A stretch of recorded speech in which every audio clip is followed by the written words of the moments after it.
The KSM Show. Oh, fine, I show me na kwe. Or mas money in your show, KSM Show. You buy enjoy. You're fine. Tune in every Friday. Thank you, folks. When we sit in Accra, we job. Sometimes we think Accra is only Ghana.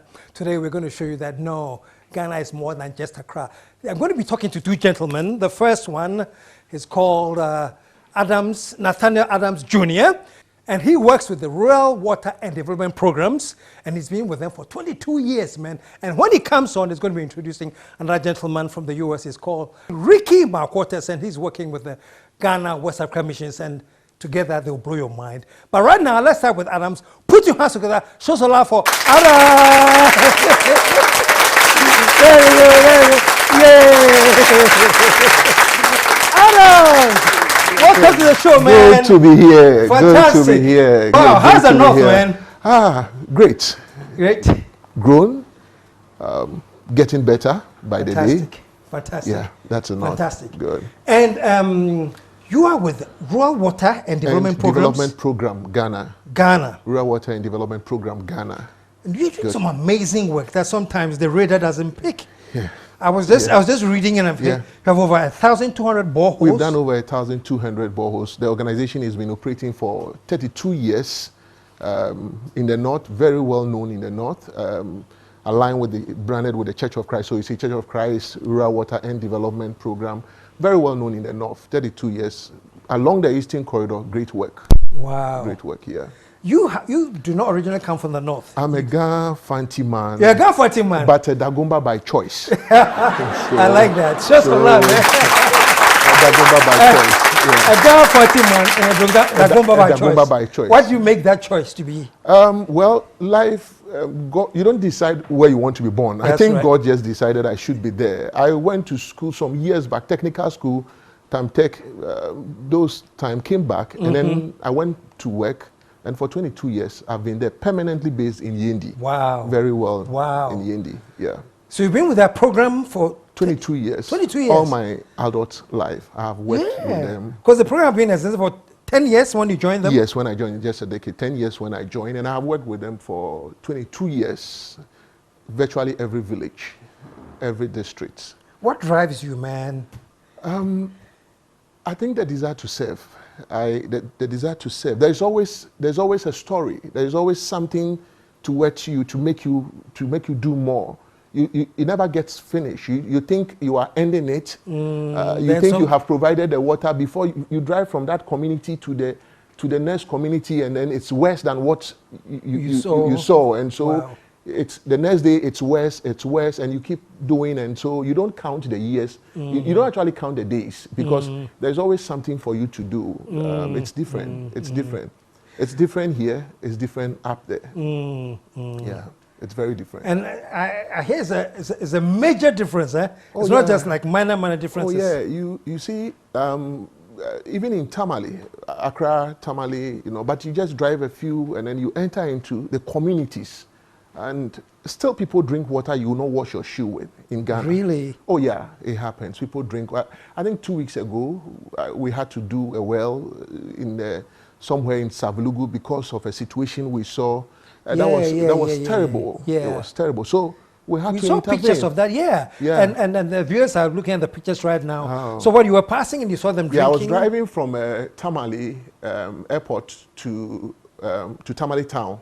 Then I had a challenge with Savlugu, Point Tamale Senior High School, and we're trying to work to help solve some problems over there. So this one, just by the main road, this people were on the ground scooping water. Apparently it's a best pipe that the water was coming out, and they were scooping. You see a woman sitting, waiting for the turn. So I took pictures, and what do? You go back and get a rig, get the guys, the crew moves in, and then we start working. So there is always the need for you to do something. And so 22 years, not enough. I think I would, if there is retirement, then I will do that in the North. Because are you seeing progress though? Or is it like the more you do it, the more you realize that there's even more to do? We are seeing progress, but you see, the nature of settlement in the North is not like here. when families grow, when people grow, they move, they migrate, move and they settle. Still people move and settle.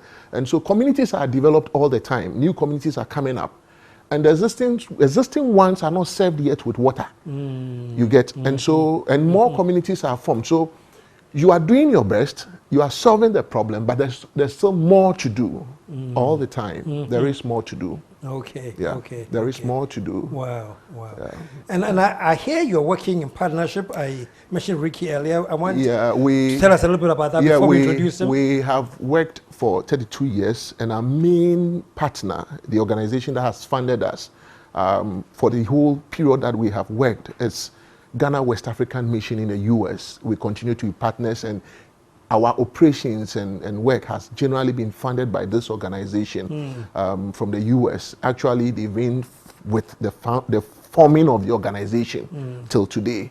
Wow. And so, though we work with other partners, I mentioned UNICEF and other WaterAid, we've worked with other partners. Our main partner that has the core, that has held the organization for 32 years is Ghana West African Mission, and we continue to work together. Fantastic, fantastic. And at this point, I'm going to let him introduce our next guest, who is Ricky McWhorter. McWhorter, the newly appointed Executive Director of Ghana West African Mission. Okay, put your hands together. Put your hands Ricky. Welcome, Ricky. Oh, there you go. Thank us a lot, man. Welcome to the show. Thank you so much. It's so wonderful to be here. Oh, wow. Just so wonderful. It's our pleasure to have you. Yeah. And Adams came on and he was telling us about all this great work that Rural Water and Development Programs is doing and how you are solidly behind them. Let me start with this, Ricky. Okay. Personally, what emotional attachment do you have to, first of all, this program and Ghana as a... Well, it starts really in 2007 is when we really got involved. I'm speaking from my family standpoint. It's, you know how it works in the world. There's a wonderful woman behind me, and her name is Sherry, and two children, William and Sarah, and they were the ones, you know, they pushed me to come to Africa and serve in the mission field. So we came in 2007 working on the Afrin Plains, and we were there doing evangelism on the Afrin Plains, and we saw the great work that was going on. The wonderful people, fell in love with the people, absolutely. So we started doing some small medical work. My wife, Sherry, she started some medical programs there on the Afrin Plains. We worked in some rural villages, and these were just short-term missions. But what happens is you turn around, and you go into a village, and you leave that village, and you turn around and look at those children. And you see that there's just so much more that can be done. You see the faces, and when I see the faces of those children, I see the faces of my children. And that drives me, and it drives us, I know, as a whole, if you have children, to be involved, because that could easily be your child drinking that dirty water and living in those conditions where, in many cases, what we see, it's almost that hope doesn't exist. And so what we do is partner with these guys to try to bring that hope to villages and communities. So that's what drives us. Okay, okay. How was the link possible? Did you hear of them or they heard of you? Okay, so he said 2007. Yeah. So the organization has been there 32 years. Actually, let me mention Josiah Tilton, Christian Insua, and my dad, Nathaniel Adams. The team that has been, that started. So the organization has been working. He's taking over from Josiah Tilton. I'm taking over from Nathaniel Adams. And then we have Christian Insua. This team made the whole thing happen and has grown it over the years. And so we just taking over from there. So he joined in at the time that he's talking about. But then this has been going on and they have been there. We actually, it was founded together. Okay, there was a need for water from Wenchiki, a village in Chiriponi. That's where it all started. So there was a need for water after they went to preach the gospel. People had guinea worm. At the time, guinea worm was a big issue. And a whole community, everybody was down with guinea worm. So they asked, what could be done to solve the problem? They said they just need water. So it was Christian and Sai. So Sai went up to the States and raised funds to start the well. My dad, Nathaniel Adams, was brought in. McWhorter was formed, and then the work started 32 years ago. Exactly. So we linked up because of our work as a family.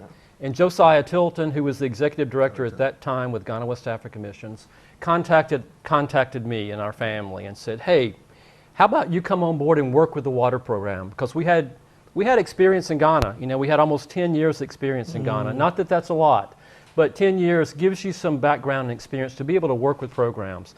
So we took what our family was doing and we paired that with Ghana West Africa Missions to be able to partner with rural water development. So that's how we all came together. Okay. Yeah, okay, over the great. years. Let me go back a little bit.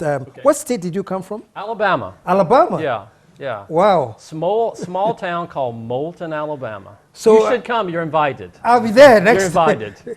I'm not sure. Will you join me in the crew? You're invited.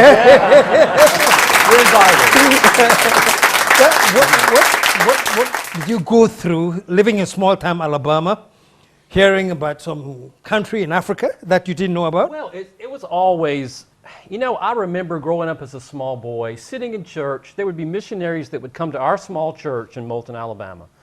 They would tell about faraway places where they were doing mission efforts. I would see those old slideshows of pictures of faraway places. And as a small boy, I think in the back of my mind, that's what I wanted to do. And so I think that we all have a story, and that story is part of who we are, and it creates us. And you know, through faith, you know, it seems like if you work hard and have the faith, that those kind of things will end up working out. So your first settlement was in Afram Plains? Afram Plains, yeah, Afram Plains in 2007. How was the adjustment? You it came was- with your family right away? Yeah, we did. We landed in Accra. I got up that next morning, early in the morning. My son William was the first to come with me. I think he was like 15 years old, maybe, at that time. And then we set off for the Afram Plains, crossed the ferry, and it was a different world. And I was crossing into a different world. And so you got to love it. What were you thinking? Your first time arriving, crossing into this different world? Oh, wow. And, you know, what you see, it really, it's culture shock is real. I always thought that was something fictitious, but you see how people live, and you see the circumstances, and you see the poverty. I think it's something you have to process. If not, you'll lose your mind. You have to process it some way, and compartmentalize it, so that you're able to deal with the actual problems as a whole. So it's something that you fall in love with it at the same time. Adam, talking to you, you know, and you kept making a point to tell me that, hey, Charlie, there's Ghana and there's Ghana. There's Ghana. And you went to this Ghana that Yes. you also had to adjust to for the first time. What was your culture shock? Was there any? You see, my dad started with the organization. He's Nathaniel Adams. So I grew up as a young boy. I mean, at age 12, 13, the rig had arrived in Ghana and they were going to start the drilling. So I followed to go. So going to school, I wanted to be a driller. I wanted to be by the rig. I wanted to see what is happening. So I had a desire to go. And they were working in the north, and I was fortunate to go and have some education over there. So from there, so mine was a growing process. I grew into the organization, and I have been in it ever since. Okay. Good. Okay. And you see, that's it for you now. You're stuck there. Or I am something else. I am permanently. That's why I say a Dagomba by choice. I have made the choice to be a Dagomba. My home is there. I'm permanently based in the north. I'm not sure of Accra. I'm not sure. You know, I tell people when I come to Accra, I drive from Tema to the mall. I buy everything in the mall and I go back to Tema because I can't enter any. I mean, everywhere is choked for me. Accra is like a different place. So my home is the north, and I love to be there. Good. I'd like to come there soon and check it out. Honestly, I mentioned to the Yona that I was coming to your show. And he was really excited and said I should throw you an official invitation, and you received that to visit the north. And you are being invited with your team. I know they want to go to Alabama. They should come to the north first. They should come to the north first. And so we're inviting them to Sablugu and to Yendi. Yeah. So that's an official invitation you're receiving. Trust me. To come we over are ready. and visit. We ready? Yeah. and see Ghana and see Ghana. You have to travel. Sometimes we believe that it's all about Accra. It's all about the things that we see. We still don't believe that people in Ghana struggle to get water. When you see it on TV, you think it's just a makeup, something being shown. But you have to get to the community and then you understand that people are struggling for what people.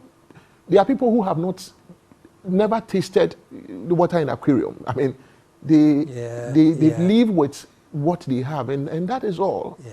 We have people like that in Ghana. It's real. So when you come, you'll see it, and then you show for everybody to see. That this is KSM himself looking at it and then bringing it for everybody to see. So we invite you to the north. We'll visit Miao, we'll visit Savlugu, we'll visit Yendi. We'll be there. We'll be there. Great. And Ricky, you also mentioned that as part of your programs, you have women's empowerment things tied into this education. We do. One of our partners is Healing Hands International in the United States. We really base our programs on partnerships. There's only so much you can do by yourself, but if you bring partners on, you build your capacity. So Healing Hands International is one of our partners, and we're working with an agricultural sustainability program in the north, because you know how sustainable farming is so important in the north for small farmers. So they're working with us to help to help women find better ways in terms of farming and irrigation and sustainable agriculture and organic fertilizers, and then to be able to take those produces to the market, get a better price for those produces.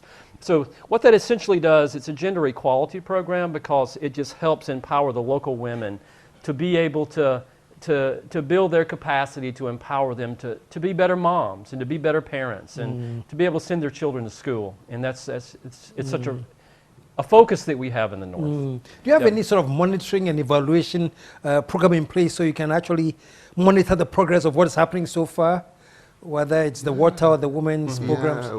It's an organization 32 years. We have a whole monitoring and evaluation department. We have an M&E department, and so we monitor what we are doing over the years, and we have a structure that ensures that these things are done. And of course, when you work with partners, you work with UNICEF, you understand. Once you work with partners, especially international partners, besides your own internal monitoring system and organizational, there are partners monitoring system that ensure that you are on track and you are doing what you are doing. So we work by international standards. If you work with international organizations, you need to work by international standards, and that's what we have done. But in all, it's about the people. It's just about the people. It's about delivering them from that state in which they find themselves. Okay. That is it. Okay. Yeah. Ricky, apart from the From Plains, any other place that you settled, or it was basically there that you did your work? Well, I've traveled most of Ghana. I've been in the far north, in the Nandome, the Wa area, in the far north, over on the western side, and then I've been to Bogatanga. I've been to the central areas. I feel like I've been to most. Well, it's hard to be to every part of Ghana. Yeah. But I feel like I've traveled, quite a bit. But as far as settling, I think the Afram Plains and then the north around Yendi, Tamale, is where my focus has been essentially. And you got to go back, as Nat said, back to some of the pioneers, and that was George Chisholm. He was one of the very faithful Christian men that helped start this program, and Josiah Tilton.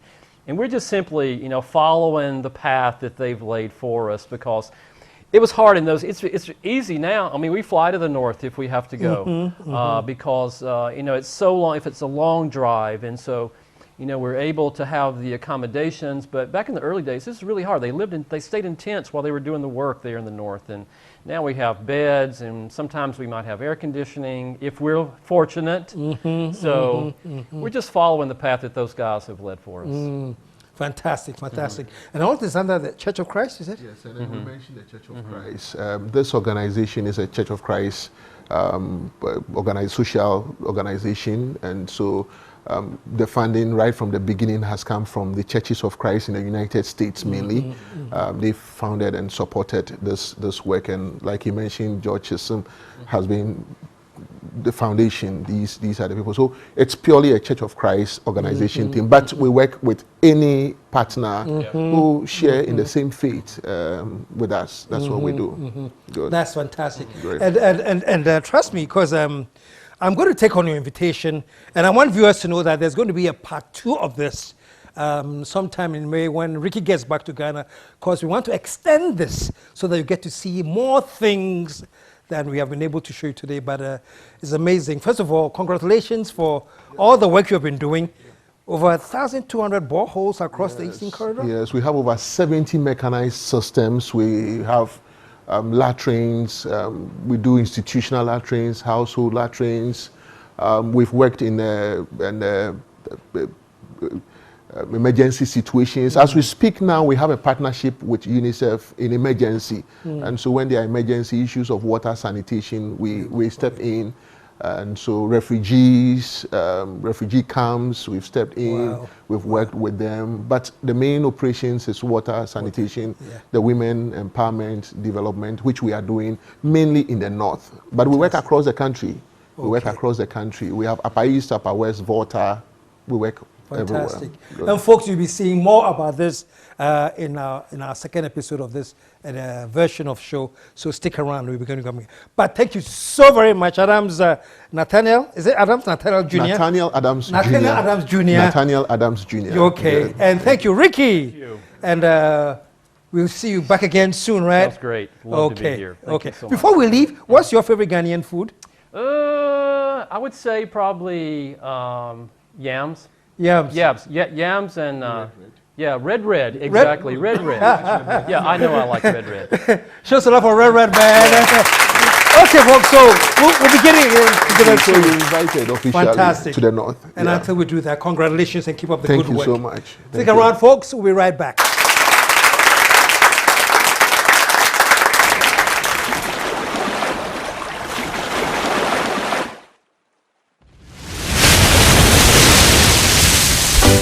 The KSM Show.